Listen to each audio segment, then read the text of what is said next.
Di dalam pameran stand yang diadakan kampus, kita diperkenalkan dengan sosok Hwiso. Dia adalah seorang mahasiswa dari jurusan teknik. Di pameran itu, dia bersama teman seperguruannya membuka stand reparasi sepeda. Stand yang menyediakan jasa perbaikan sepeda secara sukarelawan. Di tengah mengisi waktu kegabutannya itu, mereka memainkan sebuah robot hasil rancangannya sendiri. Namun karena saking asiknya, mereka tak menyadari kalau saat itu ada pengunjung yang mau meminta pertolongannya. Di tempat lain, kita diperkenalkan dengan sosok Hyejin. Dia adalah seorang atlet pemanah profesional. Saat itu, dia sedang menjajal kemampuannya dengan mencoba permainan memanah berhadiah yang diadakan di acara pameran tersebut. Karena keahlian yang dimiliki Hyejin, pemilik stand kesal karena telah merugi. Namun Hyejin membela diri bahwa tidak ada aturan larangan tertulis bagi pemanah profesional untuk mencoba permainan di stand ini.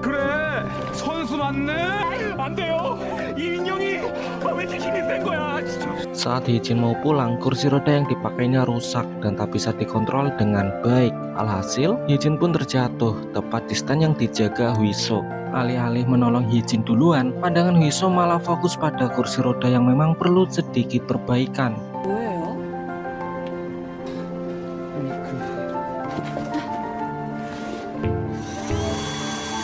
Setelah kursi roda itu sudah diperbaiki, Hyejin pun merasa gembira. Dia kagum akan kehebatan Hwiso. Namun setelah ingin membayar jasa perbaikan itu, Hwiso pun menolaknya karena stand ini didirikan dengan tujuan membantu secara sukarelawan. Namun Hyejin merasa tak enak hati dan dia tidak mau berhutang budi. Lantas Hyejin pun mengajak Hwiso untuk makan bersama. Namun dia tidak tahu restoran mana yang menyediakan menu lezat. Lalu Hyejin pun bertanya pada Hwiso, barangkali ia punya rekomendasi restoran favorit. Oke, 출발할까요? Lalu kemudian Hwiso pun membawa Hyejin ke tempat restoran yang dimaksud. Hyejin pun tercengang karena letak restoran itu berada di atas puncak. Kemudian Hyejin meminta penawaran untuk sebaiknya mencari restoran lain. Namun Hwiso menolaknya karena restoran yang ia tunjukkan adalah restoran favorit yang menyediakan hidangan lezat dan tak bisa dijumpai di restoran manapun. Kemudian Hyejin pun mau menuruti kemauan Hwiso asalkan Hwiso mau menggendongnya menuju lokasi restoran itu.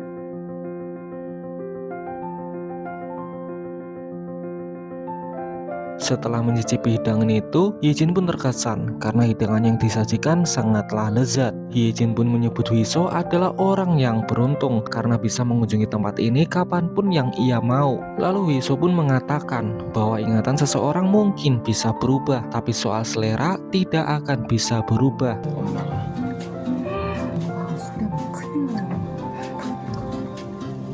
Setelah keluar dari restoran itu, Hwiso pun terkejut karena kursi roda milik Hyejin menghilang. Hwiso sudah berusaha mencarinya, namun tetap saja tidak ketemu. Sampai pada akhirnya mereka pun pasrah sambil menunggu jemputan dari adiknya Hyejin untuk mengantarnya pulang. Namun Hwiso tetap akan bertanggung jawab mengenai kursi rodanya yang telah menghilang dan berjanji akan segera menggantinya. Lalu dia memberi kartu pelajarnya sebagai jaminan. Setelah ia cari di toko online, ternyata kursi roda yang dipakai Hyejin harganya lumayan mahal dan Hwiso tak mempunyai uang sebanyak itu. Lalu temannya yang bernama Saipul menyarankan untuk membuat kursi roda sendiri saja, mengingat status Hwiso adalah mahasiswa teknik. Jadi ini adalah kesempatan untuk menjajal kreativitasnya.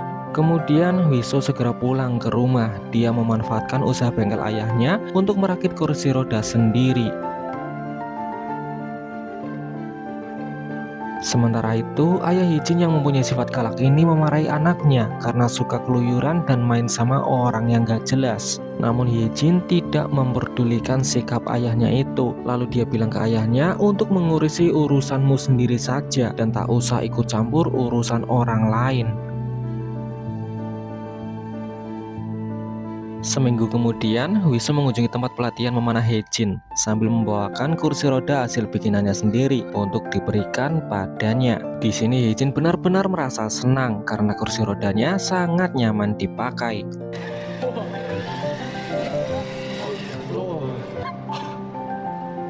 Kemudian Hyejin pun merayakan kursi roda barunya bersama teman-teman dengan bersulang. Namun Huiso menolak minum-minuman yang telah disediakannya karena dirinya tak terbiasa dengan minuman yang mengandung alkohol. Tapi Hyejin tak peduli. Kemudian dia bilang kalau mau berteman denganku, maka kamu harus minum bersamaku.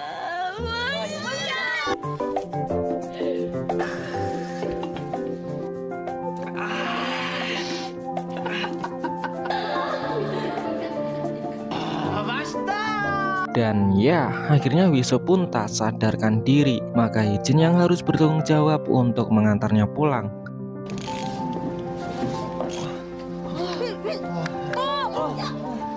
Hyejin kemudian meminta maaf yang sebesar-besarnya kepada ibunya Huiso dan berjanji untuk tidak mengulanginya lagi. Namun ibu Huiso tak mempermasalahkannya dan ia justru berterima kasih karena putranya akhirnya bisa bergaul selayaknya anak remaja pada umumnya.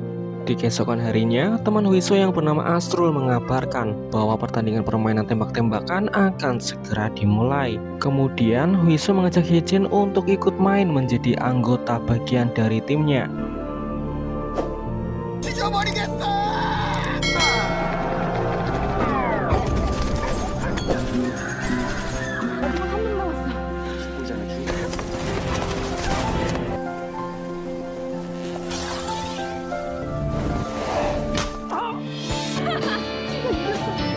Berkat kerjasama tim dan keahlian memanah Hyejin, akhirnya tim dari Huiso berhasil memenangkan pertandingan tersebut.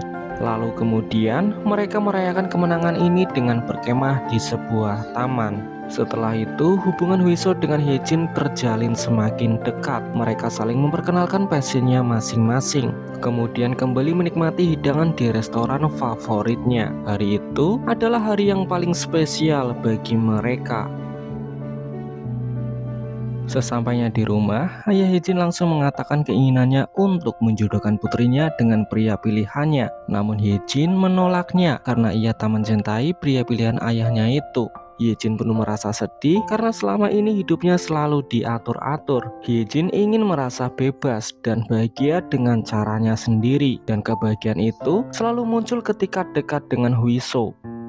Kemudian di keesokan harinya, Hyejin ceritakan ke ibunya tentang rasa ketidaknyamanannya tinggal bersama ayahnya. Orang tua Hyejin sudah lama bercerai dan ibu Hyejin tahu betul sifat mantan suaminya itu, bahwa sebenarnya dia adalah orang yang penyayang, namun dia terlalu egois dan suka mengatur. Semua itu demi kebaikan orang yang disayanginya. Maka dari itu, Hyejin harus bisa membuktikan ke ayahnya bahwa Hyejin mampu hidup mandiri.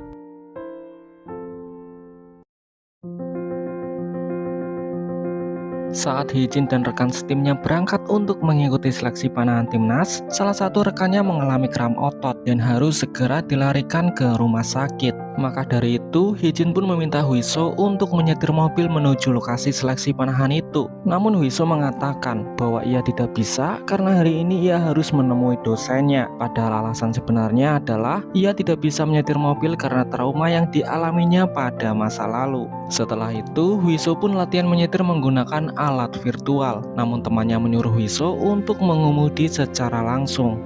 Berkat bimbingan dari temannya itu, perlahan-lahan rasa trauma yang dialaminya mulai menghilang. Dan akhirnya, Huiso pun mampu menyetir mobil dengan baik dan mendapat SIM mobil untuk pertama kalinya. Sementara itu, Hyejin juga lolos dari seleksi pertama pertandingan panahan timnas. 혼자 할 수 있냐 없냐. 오, 박사님 차 타고 가겠습니다. Kemudian Huiso pun mengantar Hyejin pulang. Namun di tengah perjalanannya itu, ada mobil lain yang tiba-tiba saja memotong jalurnya dan membuat Huiso panik lalu banting setir. Seketika itu, rasa trauma yang dialami Huiso pun kambuh, kemudian membuatnya jadi tak sadarkan diri dan terpaksa harus dilarikan ke rumah sakit. Hyejin sangat menyesali kejadian ini, lalu dia pun meminta maaf kepada ibunya Huiso. Ibu Huiso pun mengatakan bahwa Hyejin tak perlu meminta maaf kepadanya karena ini adalah suatu kecelakaan dan tidak ada pihak yang harus disalahkan. Namun berbeda dengan ayah Hyejin, ia justru merasa kesal akan hal ini karena penyakit mental yang dialami Huiso baru saja membahayakan keselamatan putrinya. Kemudian dia pun menyarankan putrinya untuk tak usah lagi mendekati pria itu. Ayah Hyejin menginginkan sosok pria yang normal, yang bisa menjaga dan melindungi Hyejin dengan baik sebagai pasangannya.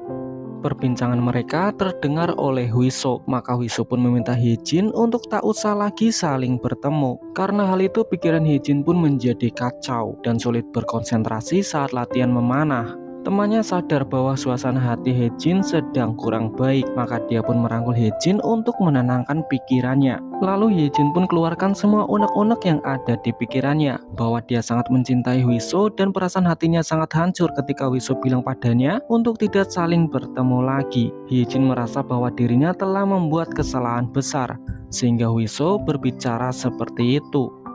Di keesokan harinya, Hyejin melakoni pertandingan terakhir seleksi tim nasional. Pelatihnya pun meminta Hyejin untuk tak usah memikirkan hal lain dan tetap fokus pada pertandingan ini.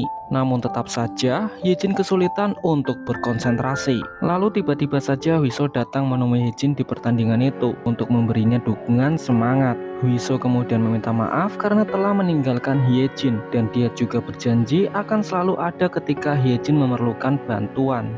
Setelah itu, pikiran Hyejin pun kembali tenang.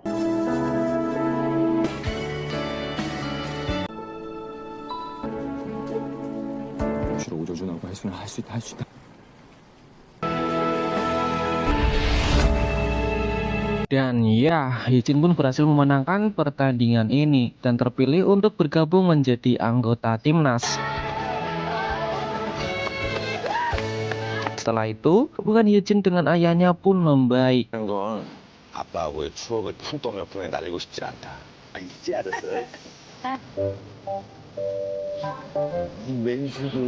Setelah lulus kuliah dan mendapat gelar insinyur, kemudian Huiso pun menikahi Hyejin.